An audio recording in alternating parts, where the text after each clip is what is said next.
మీకు ration card ఉందా? అయితే ఈ వార్త మీకోసమే. మీరు ఐటీ రిటర్న్స్ దాఖలు చేస్తున్నారా? అయితే మీ రేషన్ కార్డు ప్రమాదంలో పడినట్టే. ఇప్పుడు తెలుగు రాష్ట్రాల్లో ముఖ్యంగా గ్రామీణ ప్రాంతాల్లో ఇదే హాట్ టాపిక్. ఐటీ రిటర్న్స్ దాఖలు చేస్తే రేషన్ కార్డు రద్దవుతుందన్న వార్త రేషన్ కార్డు దారుల్లో కలకలం రేపుతోంది. మహబూబ్ నగర్ జిల్లా నుంచి అందుతున్న సమాచారం ప్రకారం ప్రస్తుతం క్షేత్ర స్థాయిలో గ్రామ పరిపాలన అధికారులు అంటే జీపీఓలు ఇంటింటికి వెళ్లి విచారణ జరుపుతున్నారు. రేషన్ కార్డు ఉన్నవారు ఐటీఆర్ ఫైల్ చేశారా, చేస్తే అందులో ఎంత ఆదాయం చూపించారు అనే వివరాలను సేకరిస్తున్నారు. కార్డుదారుల నుంచి దీనికి సంబంధించిన ప్రత్యేకంగా డిక్లరేషన్ను కూడా తీసుకుంటున్నారు. అసలు ఏం జరుగుతోంది?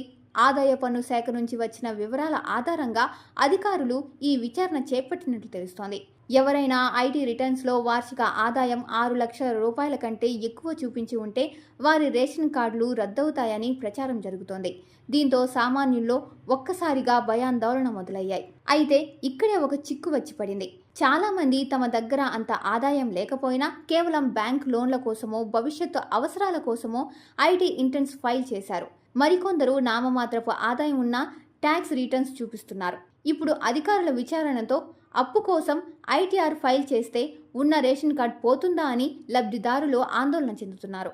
క్షేత్రస్థాయి అధికారుల విచారణతో రేషన్ కార్డుదారుల్లో గందరగోళం నెలకొంది. నిజంగా 6 లక్షల ఆదాయం ఉన్నవారికే కార్డు రద్దవుతుందా, లేక ఐటీఆర్ ఫైల్ చేసిన ప్రతి ఒక్కరికి ఇబ్బందులు ఎదురవుతాయా అన్నదానిపై ప్రభుత్వం స్పష్టత ఇవ్వాలని ప్రజలు కోరుతున్నారు. ఆదాయం తక్కువ ఉన్నా లోన్ల కోసం ఫైలింగ్ చేసిన వారి పరిస్థితి ఏంటనేది ఇప్పుడు $1 మిలియన్ ప్రశ్నగా మారింది.